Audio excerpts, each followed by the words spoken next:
When I finally reached the training field, it was like my nightmare came true. The bad feeling I had was right. Tons of students were already in the burning forest of blue flames, including a little of our class and the full of Class 1B. The people that weren't around that I could easily remember: Bakugou, Midoriya, Todoroki, Uraraka, Asui, and Tokoyami. The others kind of slipped my mind. I knew some of them were safely in a nearby building, including the 5 who failed the exams, along with other students. Shota and the Wild Pussycats were fighting off a few, what seemed like, pro-villains. Some that we even recognised. Seeing Mandalay made me remember the boy, Kota. "Mandalay!" I called out, dodging an attack from a villain. "Where's Kota?" I don't know. Midoriya ran off saying he knew where he was, she yelped, and dodged an attack. I swore under my breath as I sent my small pocket knife into the chest of a villain who simply cried out and backed up, holding a hand over the cut with his eyes growing with anger as he readied to attack again. And the other students? Some safe, some in the forest. I'll go find them. I turned to Shota, who was stealing a quirk and throwing a villain to the side with his scarf. "Shota, come on. You're coming with me." "Why?" "Because it's your job to protect the students."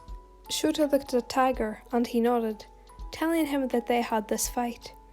He ran off next to me and we headed off in a sprint into the woods. We didn't get far until we ran into someone. Midoriya. He looked pounded and beat to shit. "Midoriya, what the hell happened?" Kota lay in his arms and he handed him to me. "Get him to safety. I have to find Kacchan." Katsuki. That's Midoriya's nickname for Katsuki. Why are they targeting him? Before Shota could protest, even a little, Midoriya ran off. "Kacchan?" Shota mumbled. "You tell Mandalay to tell everyone. I'll bring Kota to safety." Shota nodded, sprinting back off to where the pro-heroes were fighting, and I ran off the other way, back to the safe house, towards the blue flames as well. I have to find Katsuki. There was a rush of relief to see many students there and safe. I handed Kota to the Class 1B teacher, then headed back outside to meet the fucking upgraded version of Need Lotion. The bottom of his face was burnt to shit, as was his hands and arms from what I could see. Though at a closer look, I knew who it was. "Dobby, hello," I spoke, leaning back on my heels. "Funny meeting you here, since this is a UA trip and all. Last time I checked, you don't attend UA, isn't that right?" "I don't have time for this." A blue flame appeared in his hand and he threw it at me, burning my right side a little as I glitched behind him, pushing him to the ground. I raised my knife without hesitation and stabbed him, but he quickly turned into liquid. I bit my lip and stared into the burning forest. Twice. Since I was the only kid that they would let leave and fight, considering my relations with a certain pro-hero, I won't say names, they had me go to the other areas of the forest to find students. I found a few unconscious 1B students and found a few ones that were hiding as well. Quickly, I brought them to the safe house, constantly looking around me to make sure I didn't run into the 2 villains I knew were here, Twice and Dobby. They were not to be messed with. While jogging the path looking for any more students, I was tackled to the ground.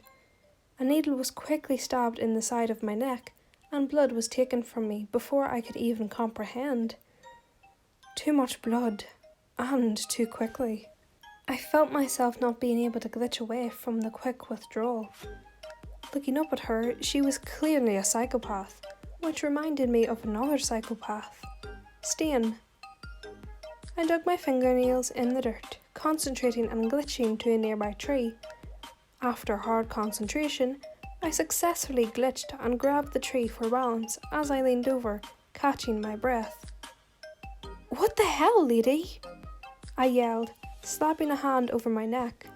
"Who the hell takes blood?" I dropped to my knees, just knowing that I didn't have enough blood. Definitely not even to glitch as many times as I needed to face her. "Me?" she giggled, slowly walking towards me as she twirled a knife through her fingers, almost cutting herself multiple times. "Oh, YN, you had so much potential in that sports festival, but of course you had to be modest." She pushed me back, straddling me. "That's what I like about you." "Oh yeah, a lesbian villain, my favourite."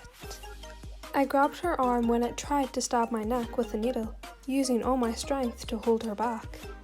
With a grin on her face, she got a look up in the sky. "Oh, that's stabby. We need to leave." She sighed. "Guess we'll get our playtime later, YN-chan." She hopped off me, running into the direction she had been looking. I lay staring at the ground. How much fucking blood did she take? Reaching my arm up, I stared at the pale skin. It's worse than the USJ attack. My vision started to blur as I let my head fall to the side. If I call him... I slowly pulled my phone out of my pocket, shakily and weakly, dialing the numbers. Then he can track my location. The phone dropped to the side as it rang. "YN?" Should have waited only a few seconds. "YN? Hey." "Shoulda," I weakly mumbled. "Some blonde bitch took my blood." "What?" I couldn't stop my eyes from closing and my mind from feeling. Slowly but quickly, I slipped into unconsciousness. I sat up quickly, and I really wish I hadn't, because I fell right back onto the bed after feeling extremely dizzy. Right away I collapsed onto the bed with a groan. I looked over at the empty seat next to my hospital bed. Usually, Katsuki would be in here. This time, sitting up slower, I slid the covers off me and ripped the IV from my veins, covering it with my hand and quickly finding a band-aid to place over it. I made my way over to the door quite fine on my own until it swung open on its own and almost hit me in the face, if I had not quickly glitched back. Shit!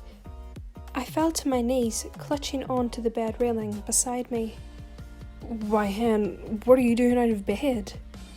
Shota kneeled down next to me, placing a hand on my shoulder. "You need to rest." He sighed. God, I was so worried. "Where's Katsuki?" Shota stopped moving as the colour drained from his face, if there was any colour to begin with. "Shota, where's Katsuki?" He stayed silent but grabbed my arm and carefully pulled me to my feet. The silence killed me. Then I remembered the talk we had with Midoriya. "Midoriya, what the hell happened?" Kota lay in his arms and he handed him to me. "Get him to safety. I have to find Kachan.